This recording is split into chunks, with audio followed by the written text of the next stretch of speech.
ಮೈಸೂರು ಗೋಪಾಲ ಗೌಡ ಆಸ್ಪತ್ರೆಯ ಮುಖ್ಯ ಸಂಸ್ಥಾಪಕ ಡಾಕ್ಟರ್ ಸುಶ್ರುತಾ ಗೌಡ 52ನೇ ಹುಟ್ಟುಹಬ್ಬದ ಕಾರ್ಯಕರ್ತರಿಂದ ರಾಜಕೀಯಕ್ಕೆ ಬರುವಂತೆ ಒತ್ತಡ. ಸೇವೆ ಮತ್ತು ಸಮಾಜಮುಖಿ ಕೆಲಸಗಳಿಂದ ಜನಪ್ರಿಯರಾದ ಮೈಸೂರು ಗೋಪಾಲ್ ಗೌಡ ಆಸ್ಪತ್ರೆಯ ಮುಖ್ಯಸ್ಥ ಬಿಜೆಪಿ ಮುಖಂಡ ಡಾಕ್ಟರ್ ಸುಶ್ರುತಾ ಗೌಡ ಅವರಿಗೆ 52ನೇ ಹುಟ್ಟುಹಬ್ಬ ಇಂದು ಮೈಸೂರಿನಲ್ಲಿ ಅದ್ದೂರಿಯಾಗಿ ಆಚರಿಸಲಾಯಿತು. ಹುಟ್ಟುಹಬ್ಬದ ಅಂಗವಾಗಿ ಬಿಜೆಪಿ ನಗರ ಅಧ್ಯಕ್ಷ ಎಲ್ ನಾಗೇಂದ್ರ, ಹುಣಸೂರು ಶಾಸಕ ಜೆ.ಟಿ. ಹರೀಶ್ ಗೌಡ, ಬಿಜೆಪಿ ಮುಖಂಡರುಗಳು, ಆಡಿಯೋ ಸ್ಟುಡಿಯೋ ನಾಗೇಶ್ ಹಾಗೂ ಕೀರ್ತಿ ಪಟೇಲ್ ಸೇರಿದಂತೆ ಹಲವರು ಶಾಸಕರು, ಸಂಘ ಸಂಸ್ಥೆಗಳ ಅಧ್ಯಕ್ಷರು ಮತ್ತು ನೂರಾರು ಕಾರ್ಯಕರ್ತರು ಆಗಮಿಸಿ ಶುಭಾಶಯ ಕೋರಿದರು. ಸಾಮಾಜಿಕ ಸೇವೆಯಲ್ಲಿ ಸದಾ ಮುಂಚೂಣಿಯಲ್ಲಿರುವ ಡಾಕ್ಟರ್ ಸುಶ್ರುತಾ ಗೌಡ ಅವರು ಈ ಸಂದರ್ಭದಲ್ಲಿ ಅನಾಥಾಶ್ರಮದ ನೂರಾರು ಮಕ್ಕಳಿಗೆ ಅನ್ನದಾನ ಮಾಡಿದರು.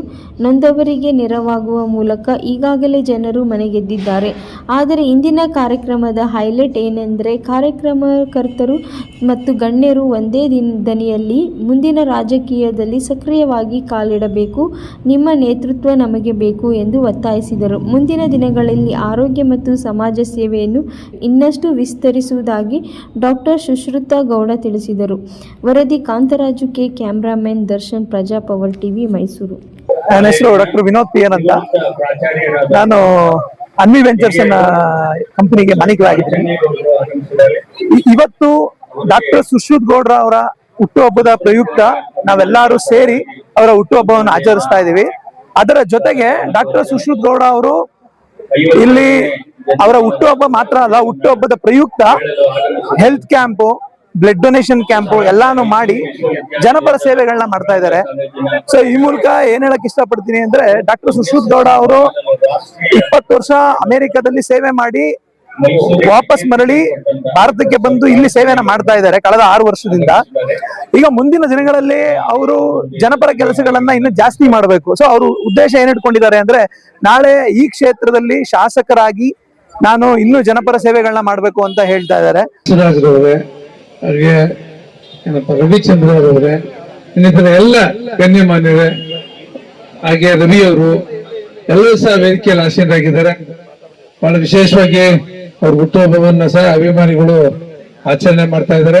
ಮತ್ತೆ ಅವರು ಒಂದು ಹೆಲ್ತ್ ಕ್ಯಾಂಪ್ ಅನ್ನು ಸಹ ಮಾಡಿ ಸಮಾಜಕ್ಕೆ ಒಂದು ಒಳ್ಳೆಯ ಮಾರ್ಗದರ್ಶನವನ್ನು ನೀಡಲಿಕ್ಕೋಸ್ಕರ, ಆರೋಗ್ಯವನ್ನು ಕೊಡೋಕ್ಕೋಸ್ಕರ ಅವರ ವೃತ್ತಿಗೆ ಒಳ್ಳೆಯ ರೀತಿಯಲ್ಲಿ ಆರೋಗ್ಯದ ಸಾರ್ವಜನಿಕರ ಆರೋಗ್ಯ ಕೊಡುವ ನಿಟ್ಟಿನಲ್ಲಿ ಒಂದು ಹೆಲ್ತ್ ಕ್ಯಾಂಪ್ ಅನ್ನು ಸಹ ಮಾಡಿದ್ದಾರೆ. ಅವ್ರು ಒಳ್ಳೇದಾಗ್ಲಿ, ಅದೇ ದೇವತೆ ಚಾಮುಂಡೇಶ್ವರಿ ಅವ್ರಿಗೆ ಒಳ್ಳೇದ್ ಮಾಡ್ಲಿ, ಅವ್ರ ಮನಸ್ಸಲ್ಲಿ ಇರ್ತಕ್ಕಂಥ ಎಲ್ಲ ಆಸೆ ಆಕಾಂಕ್ಷೆಗಳು ಸಹ ಆಗ್ಲಿ ಅಂತಕ್ಕಂಥದ್ದು ಹೇಳಿ ಎಲ್ಲರೂ ಸೇರಿ ಬಹಳ ಅರ್ಥಪೂರ್ಣವಾಗಿ ಆಚರಣೆ ಮಾಡ್ತಾ ಇದ್ದಾರೆ.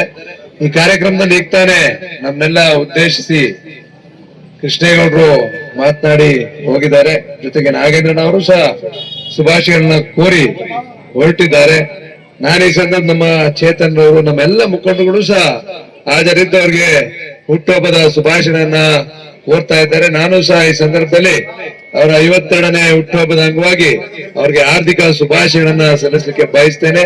ಚರ್ಚೆ ಮಾಡಿದಂತವ್ರು ಸರ್, ಇದರಿಂದ ಸಾಧಕ ಬಾಧಕಗಳೇನು, ಏನಾಗ್ಬೋದು, ಏನ್ ಮಾಡ್ಬೇಕು, ಚರ್ಚೆ ಮಾಡ್ಬೇಕು, ಒಂದ್ ಫೋರಂ ಮಾಡ್ಬೇಕು, ಅದಕ್ಕೆ ಒಂದ್ ಚರ್ಚೆಗೆ ಅವಕಾಶ ಮಾಡ್ಕೊಡ್ಬೇಕು, ಸರ್ಕಾರಕ್ಕೆ ಯಾವ ರೀತಿ ಒತ್ತಡವನ್ನ ಹಾಕ್ಬೇಕು ಅಂತೇಳಿ ಮೊದಲನೇ ಕಾರ್ಯಾಗಾರವನ್ನ ಮಾಡಿದಂತವ್ರು ಸುಶ್ರುತ್ ಅವರು. ಮೈಸೂರು ನಗರದ ಅಭಿವೃದ್ಧಿ ಯಾವ ರೀತಿ ಮಾಡ್ಬೇಕು, ಗ್ರೇಟರ್ ಮೈಸೂರು ಘೋಷಣೆ ಆಗ್ತಾ ಇದೆ, ಅದಕ್ಕೆ ಪೂರಕವಾಗಿ ನಮ್ಮ ಸಾರ್ವಜನಿಕರ ಪಾಲ್ಗೊಳ್ಳುವಿಕೆ, ಎಲ್ಲ ನಮ್ಮ ಪ್ರಜ್ಞಾವಂತರನ್ನ, ನಾಗರಿಕರನ್ನ ಅಲ್ಲಿಗೆ ಕರೆಸಿ ನಮ್ಮ ಗ್ರೇಟರ್ ಮೈಸೂರು ಅಂತಕ್ಕಂತ ಪರಿಕಲ್ಪನೆ ಏನು ಉಟ್ಕೊಳ್ತಾ ಇದೆ, ಅದಕ್ಕೆ ಭದ್ರವಾದಂತ ಒಂದು ಬುನಾದಿಯನ್ನ ಹಾಕ್ಬೇಕು ಅಂತೇಳಿ ಸುಮಾರು ಎಲ್ಲ ನಮ್ಮ ಪ್ರೊಫೆಸರ್ಸ್,